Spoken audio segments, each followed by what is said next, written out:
Hello, I hope you all are well with your day. So,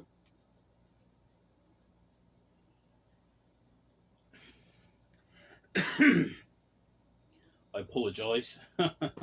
Just a bit of a hack a bit. Right. So, I want to talk about war policies, what we're seeing occurring across the planet, generalise analysis of said areas. Alright, so let's look at it, shall we? Right? Look at the marketable change that is occurring right now in Asia as a whole. Let's view Asia, right? Let's look at the East. Let's start with full directions. We're going to go around the whole planet. We're going to do an analyzation of my personal thoughts of where we're standing. And then we're going to move forward out of each area, right? All right, so the Eastern area, we have North Korea, right? And South Korea, which are really at each other's throats a lot lately, haven't they been? And isn't it pathetic? You see the South Koreans constantly at war with North Korean policy, and North Koreans are rolling out large missiles and getting the United Nations involved because they're responding at a point of bullying, right? That's one area of concern. It's a bit of a divide and conquer. And I look at these areas, it's like, divide and conquer. We'll get back to that in just a minute.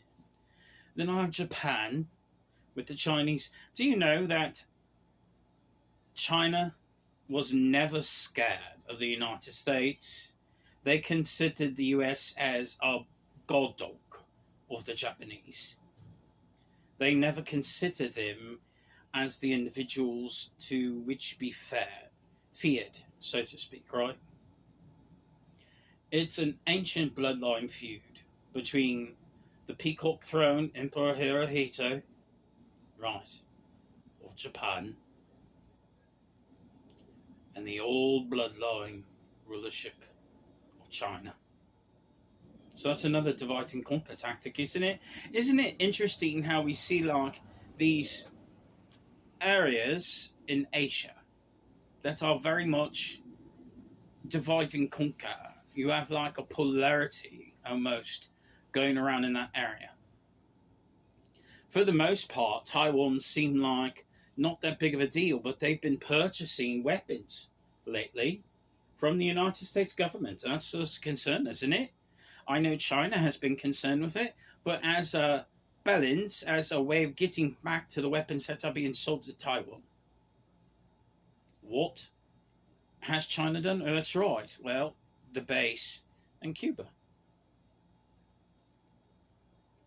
See what I mean, mate? Now you have these issues in the Asia region, and then you get down to ASEAN. And the thing about the ASEAN nations, like Philippines and Indonesia, and then that whole Southeast Asia area, they are so faithful. They are such faithful people. They all attend church. A lot of them are like Asian Muslim countries. They go to mosque. They're very, very much faithful.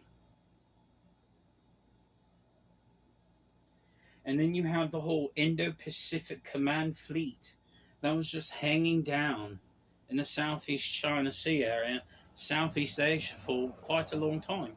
And why is that? Well, because since the 40s, we've been conducting a trade route that's ran through the Southeast China Sea. And the most recent estimates of that trade route have been to $4 to $6 trillion.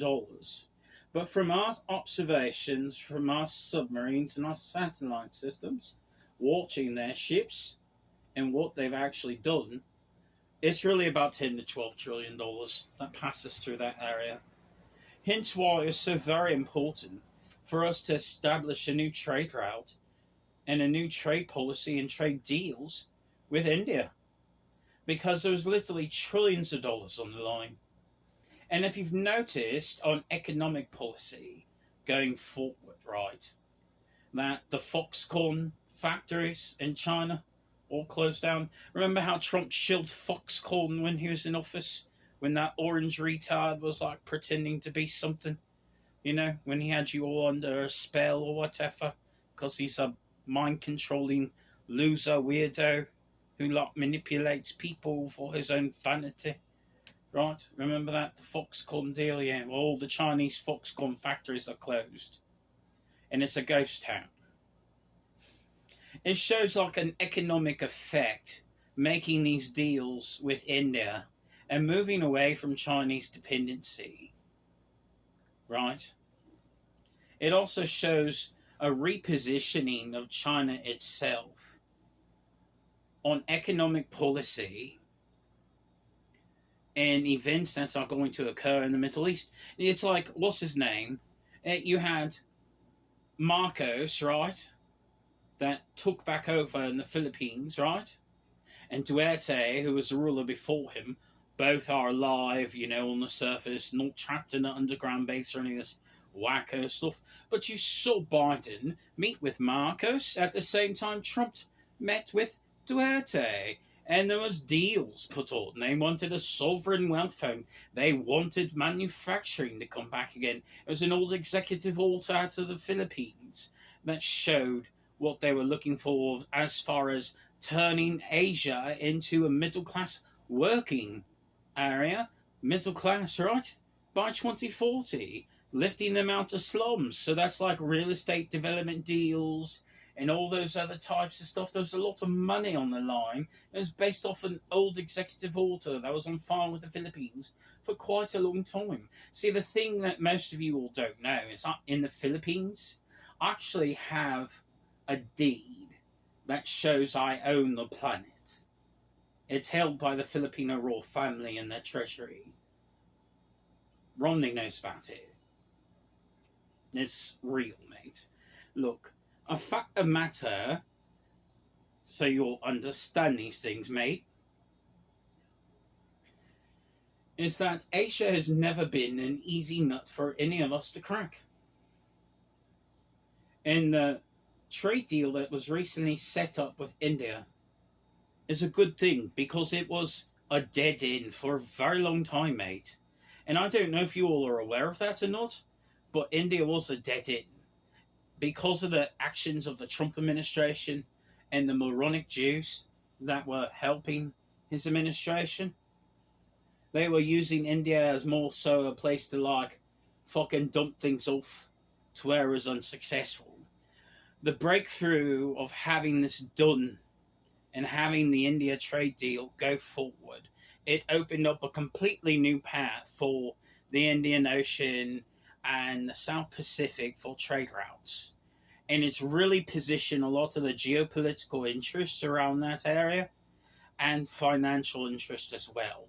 One of the main things that I've been focusing upon for Asia, for the East, is the building of Singapore.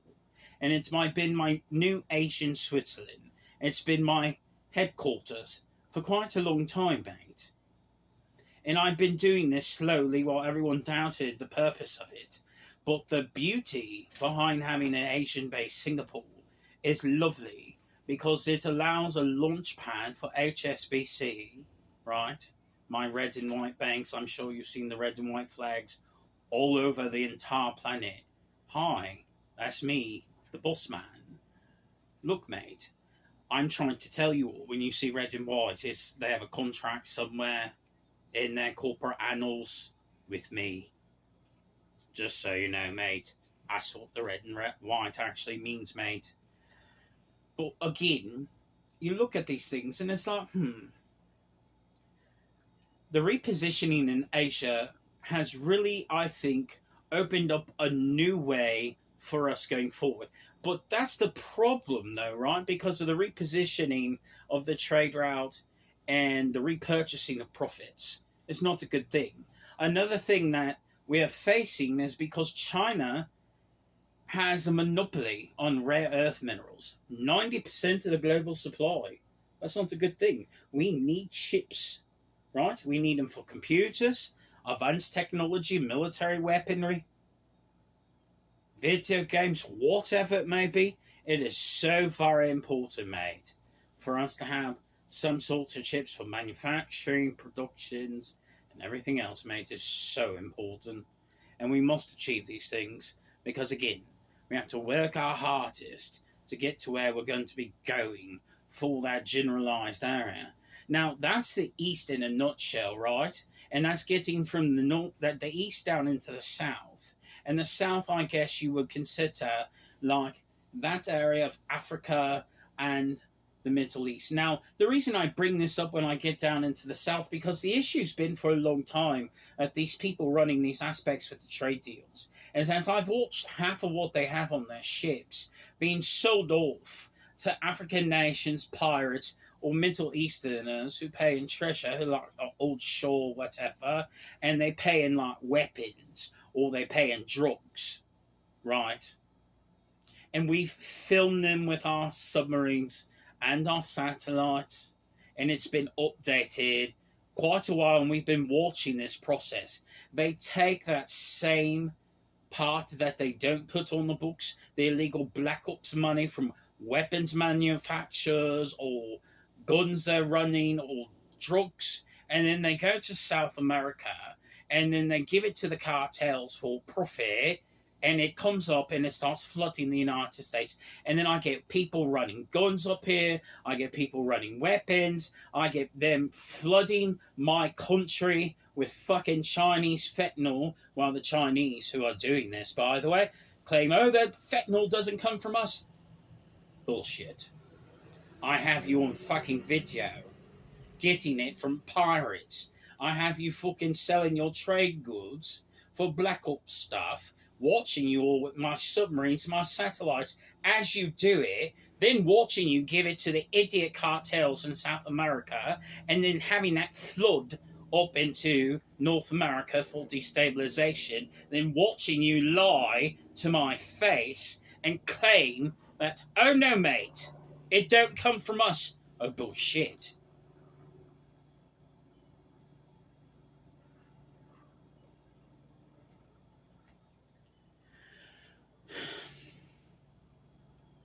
The problem with South America is that after World War II, it became more of like a sheltered place for war criminals, which turned into cartels, which turned into large criminal empires that profit of prostitutes and drugs and all these types of things.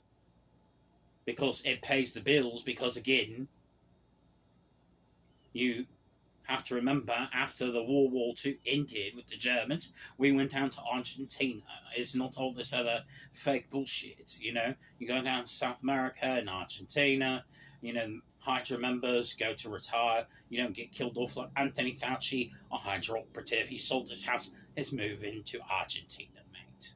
New name, new man, you know, new reputation, whatever. Just like Hitler, man. Went down to South America. Now, forget all the conspiracy theories. But, you know, after we serve for a long time and take care of X, Y, Z, whatever it is that we need, it's like, okay, well, it's time to leave the country. And then because of the background and everything else, it's like, well, can't really, like, you know, legitimately be on the world stage and all these other types of things. So cartels form, criminal empires, this type of stuff just to make money. And then it's become a hotbed since World War II. And now we have South America as like crime central. Every cartel, every bit of cocaine, fentanyl, pills, prostitution, whatever, mate. Human trafficking, all of it. I've watched it all. I've seen the footage, and it's like, oh, wow. Look at these morons. Oh, wow. You know, and it's like, I see it. I shake my head, mate. Because I want to help you all. But globally, I've watched the entire thing, and it's been affecting us all.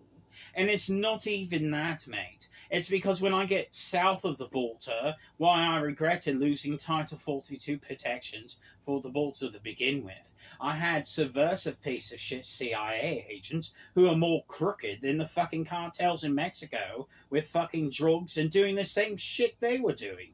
So when you talk about people, mafias and gangs, it's not just them as well. I have assholes that are committing treason and trying to make money on the side, and they got their hands so fucking dirty and deep on the shit that's going on south of the fucking border that it gives me a migraine headache all the time, and I am to deal with these idiots out in Mexico. They think it's cowboy time, and then they're fucking shipping up all the damn drugs that end up in a fucking warehouse in Texas. I just seized enough fentanyl with my border patrol people, mate, to kill the entire country of America. To me, mate, that is an act of war.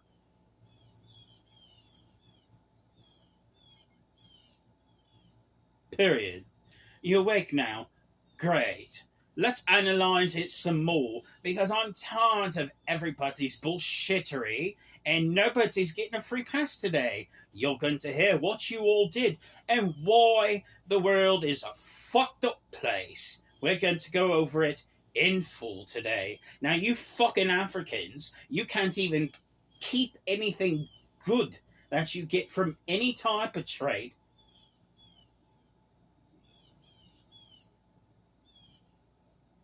You destroy everything. You don't even know how to mine your own in-ground mineral resource assets. You scapegoat because your IQ is too low. That's why you blame other races. I'm sorry, mate, but, you know, if you're dumb enough to make business deals with someone who's going to sucker you, and then you want to say, oh, that white devil, oh, that evil white devil. How low is your IQ, mate? You got the shit in of a shit business deal because someone saw a patsy and took advantage of you. It's business, mate. It's not about racism or feel bad for me because I'm an African monkey.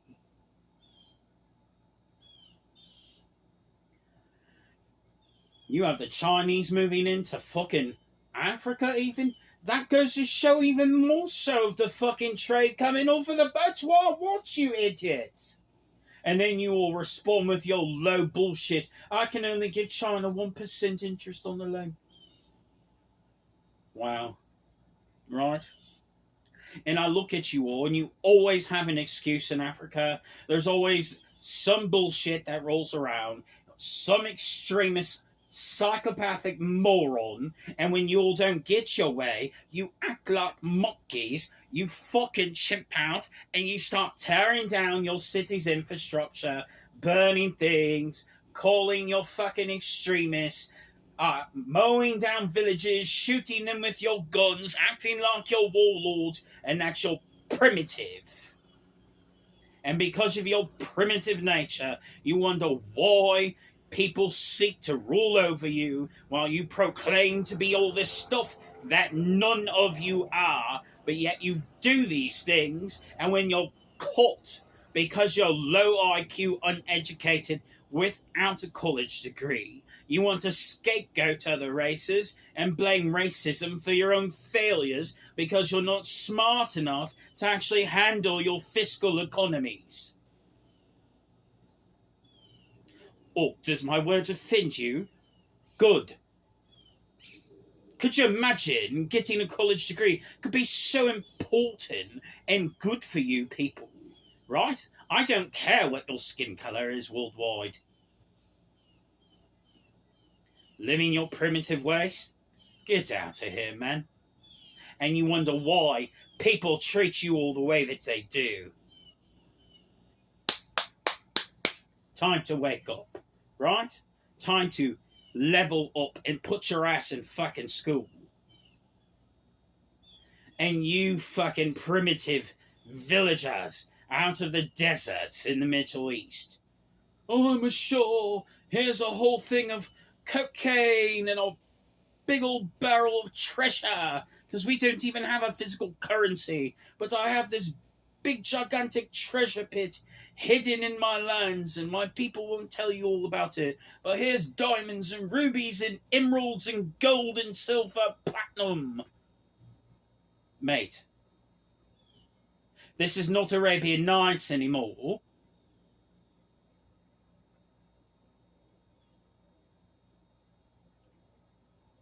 And your primitive ass, jihad, let's stab and kill and blow things up. Really, mate?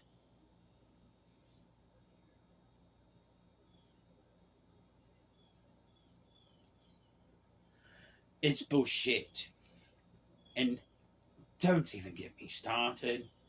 Really, Israel? You know how many of these fucking groups that you all prop up with your own money? And how many of these people actually turn out to secretly be working for you fucking kikes while you pretend they are terrorists and enemy combatants that you all are fighting because you fund them for fake false flags to cover your bullshit and your crimes in the Middle East. 1400 years, mate, you all have been fighting in the Middle East. You're warlike. You wonder why everything's a fucking desert. Well, shit, you throw a cosmic fit for 1400 years fighting with your fucking cousins. Of course everything's gonna turn into a gigantic desert. There's that. Some of you have chosen peaceful path, good. Some of you choosing reconciliation, good. Are all of you bad? Absolutely not. I'm dressing bad apples today. Are there good people in all nations? Of course they are.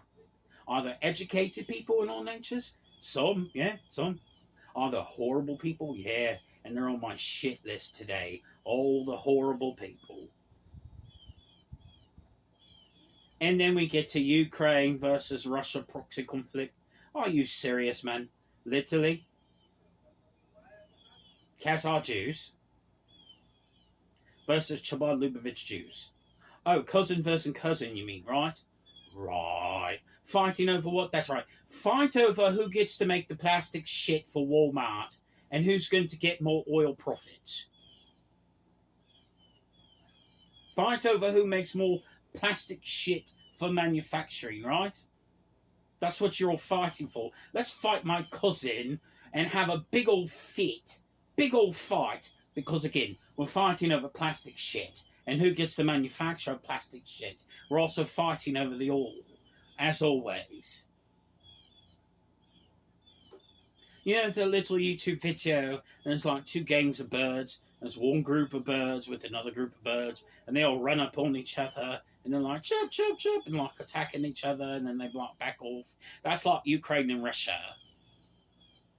Honestly, mate, I look at shit, and it's like, stale. And then Russia trying to re-raise the Eastern Bloc. And you pussies out of old Soviet Union missing big strong daddy Stalin, hoping he'd come back to save you, want fucking Red Guard again, and I have the IMF through that whole area looking at you moronic idiots while you're putting fucking bombs in fucking your area with Belarus, and now I have those in Poland wanting to participate in a bomb sharing program with NATO, with us being on the brink of war at the entire time, which is just going to expand into nonsense. Then we have the assholes in France. Oh, it's supposed to be a video game. It's not a video game, mate.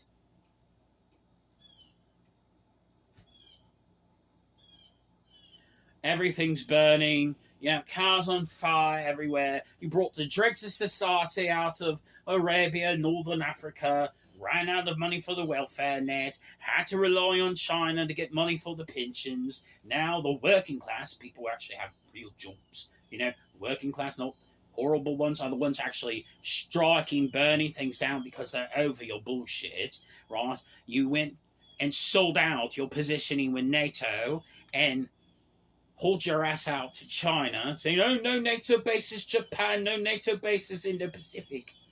That's our interest. Did you not hear Jens Stoltenberg say, that's in our interest? But you spoke out against our own interest, and then you put your middle finger up at me with my SWIFT network and said that your little bitch ass wants to go to BRICS. Oh, I see. Oh, fuck you, right? That's what your attitude is? Fuck you? Well, okay. Right.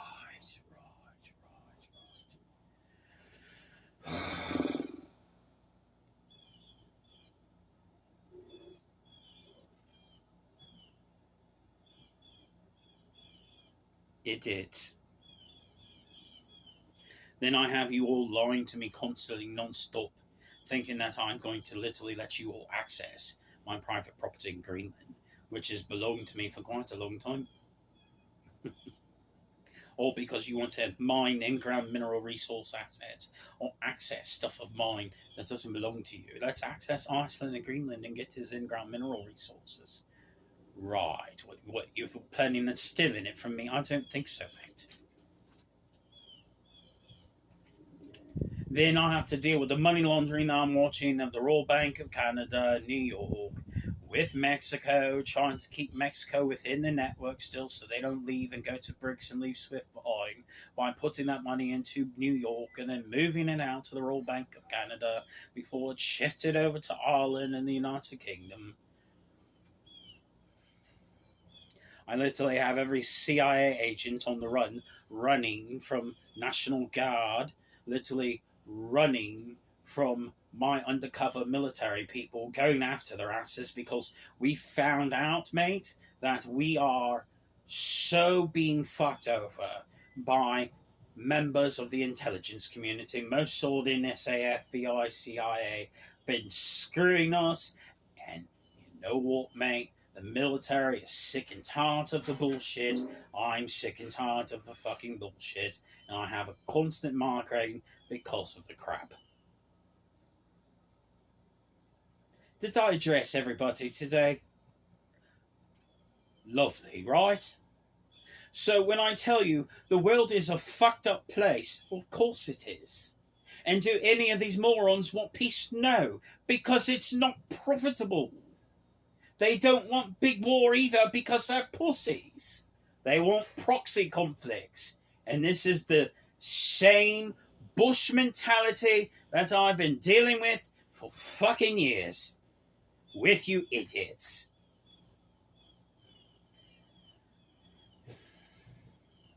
Before Bush Jr. died, he told me,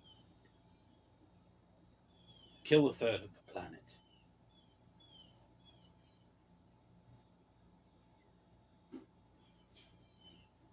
In the event that the Geneva Convention is activated, Article 5 for NATO is activated, DEFCON 1 is activated for North America, and the Battle of Hermagito does begin, I will genocide 1/3 of the planet. In the real world, not some sort of video game.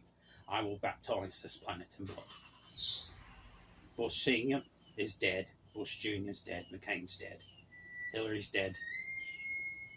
Bill's on ice with a chip in his head.